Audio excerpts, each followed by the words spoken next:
recommended the filing of criminal and administrative charges against the following persons. 1. Former Undersecretary Roberto Bernardo. Number 2, Senator Joel Jose Villanueva.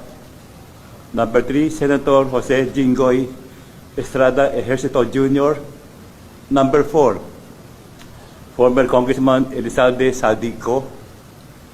Number 5, Goa Commissioner Mario Lipana. Number 6, former Congresswoman Mary Mitch Kahayon Uy. These persons have possibly committed these following violations: direct or indirect bribery and corruption of public officials under Articles 210, 211, and 212 of the revised Penal Code. Corruption of public officers under Section 3B and 3E of the Public Act 3019. Plunder as defined and penalized under Section 2 of the Public Act 7080.